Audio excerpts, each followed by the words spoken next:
Mas, kita makan siang di restoran Padang Jalan Juanda yuk. Demikian telepon singkat yang langsung saya jawab dengan perkataan iya. Inilah telepon dari mitra saya, ayah angkat saya, seorang yang 20 tahun usianya di atas saya, yang merupakan mitra saya lebih dari 25 tahun. Saya juga komisaris di perusahaannya dan memiliki saham kecil di organisasinya. Dan itu dulu sebelum strategi lain muncul di kemudian hari. Bisnis dipegang olehnya lebih ada 16 perusahaan. Dan saya respect sekali dengan beliau, seorang asli Bali. Beliau adalah ayah angkat saya. Singkat cerita, hari itu kami makan berdua di restoran Padang favorit kami. Dia bercerita sambil makan bahwa 3 bulan ini kami harus pinjam sana sini untuk menutup overhead perusahaan. Saat itu kami memiliki 600 lebih pegawai dengan beban usaha biaya rutin lainnya kurang lebih 1 bulan 5 miliar ongkos yang kami butuhkan. Sudah 3 bulan ini kita pinjam sana sini, demikian dia berkata. Berat dan bener deh. Sudah 25 tahun lebih kita berbisnis, kita tidak pernah telat bayar gaji. Dia memulai monolognya dengan nada serius. Kemudian dia berkata, kita ini para direksi dan pemilik harus gulung koming setiap saat, cari cara untuk menghidupkan perusahaan. Dan untuk itu, pegawai kita tidak perlu tahu masalah. Namun kali ini berat sekali. Lalu dia menatap saya. Ada saran nggak, Mas? Demikian dia berkata kepada saya yang lagi mengunyah makanan. Saya pun menjawab demikian. B, gini deh. Bagaimana kalau kita siapkan paket shake hand, golden shake hand kalau perlu. Kita adakan juga program pensiun dini. Kita minta mereka beberapa orang yang ingin pensiun dini, kita pensiunkan. Dan beberapa orang yang tidak perform, kita pecat. Kalau perlu, orang-orang yang mungkin lagi tidak kita butuhkan, kita rumahkan tanpa gaji. Bagaimana Be kira-kira? Mendengar suara saya tersebut, wajahnya berubah. Dia menghentikan makannya. Matanya menatap saya dan suaranya menegak. Kamu sombong, Mari. Nggak ada rumus pecat karyawan itu. Nggak ada yang namanya dirumahkan. Nggak ada yang namanya golden shake hand sekalipun. Mereka semua bekerja sudah sangat keras. Mereka adalah orang pilihan. Itu nadanya dengan tegas dia berkata. Kamu harus cari cara lain. Lalu dia melanjutkan bicaranya setelah terhenti sesaat. Kamu jangan pernah berpikir bahwa apa yang selama ini kita dapat adalah karena kepintaran kamu atau kepintaran saya. Gak ada itu. Semua itu terjadi, itu bukan karena kita. Ini merupakan jawaban dari doa 600 pegawai kita dan keluarganya. Mungkin kalau dikumpulkan ini adalah doa dari 1.500 orang. Jujur, kamu harus berpikir berbeda dengan apa yang kamu katakan barusan. Ini semua bukan karena kamu, bukan karena saya. Jangan mentang-mentang ekonomi lagi turun, kita lagi susah, pegawai kita pecat. Bukan begitu, nggak bisa begitu. Ini contoh aja ya, saya kasih tahu kamu. Coba kamu bayangkan, kamu berdoa dengan ikhlas, bekerja keras dan jujur. Lalu di catatan langit, kamu harus dapat rezeki 10 miliar bulan ini. Coba bayangkan itu ya. Maka malaikat yang ditugaskan menurunkan 10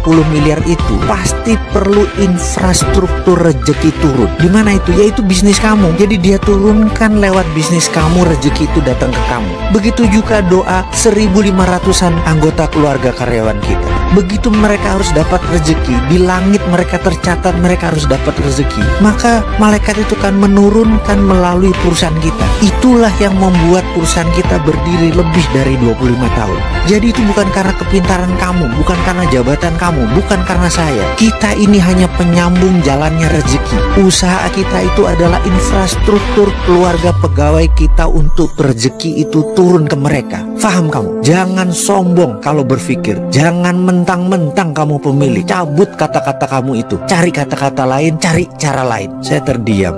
Sekali lagi, sudah puluhan kali saya terdiam mendengar monolognya. Saya merenungkan kata-katanya bahwa usaha itu hanya infrastruktur rezeki keluarga kita dan pegawai kita.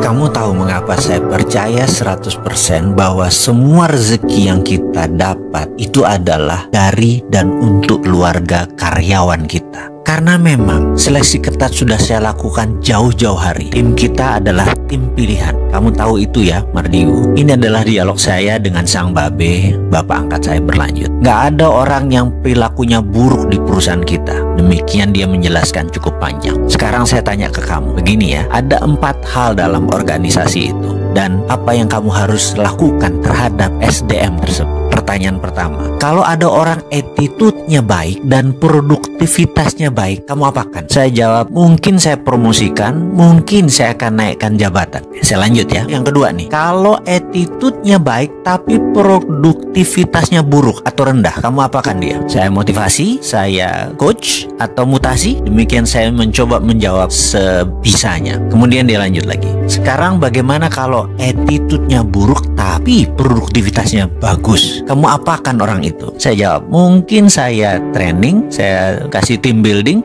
Oke, kita lanjut lagi. Sekarang kalau ada SDM kamu yang attitude-nya buruk dan produktivitasnya negatif, akan kamu apakan dia? SP3 mungkin, atau bahkan saya pecat. Oke, begini kalau di organisasi yang saya pimpin lebih dari 25 tahun. Kalau attitude-nya bagus, produksinya bagus, saya bahkan bisa spin off, kasih dia peluang naik sampai direksi atau bermitra. Syaratnya adalah dia terus-terusan melakukan hasil yang excellent. Berikutnya adalah kalau attitude-nya bagus tapi produknya lagi negatif atau minus, saya akan mutasi dia, training dia, team building, bahkan terus dikasih personal coach. Sekarang kalau attitude-nya buruk tapi sangat produktif atau produksinya dia positif, maka orang itu besok saya pecat. Berapapun ongkosnya, saya kasih pesangon, fire him, pecat. Dan terakhir, kalau attitude-nya buruk dan produktivitasnya buruk, saya pecat 2 orang. Satu, dia saya pecat. Kedua, HRD-nya saya pecat. Karena pasti HRD-nya main dan tidak becus. Jadi ingat, hire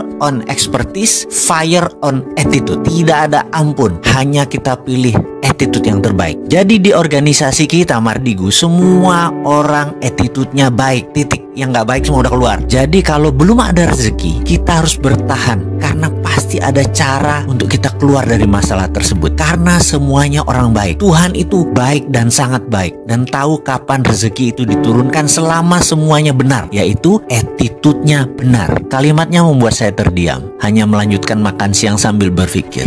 Dan saya teringat 6 bulan setelah peristiwa kami berdiskusi ini, perusahaan menandatangani sebuah kontrak senilai 12 digit dari PLN. Dan sampai sekarang proyek itu berjalan dengan baik. Bagi saya, itu adalah rumus berbisnis dengan orang baik. Pasti hasilnya baik. Dan orang baik hanya nyaman dengan orang baik. Atau dalam bahasa Inggrisnya, a bird at the same feather flocking together. Burung dengan bulu yang sama nongkrong di tempat yang sama. Alhamdulillah.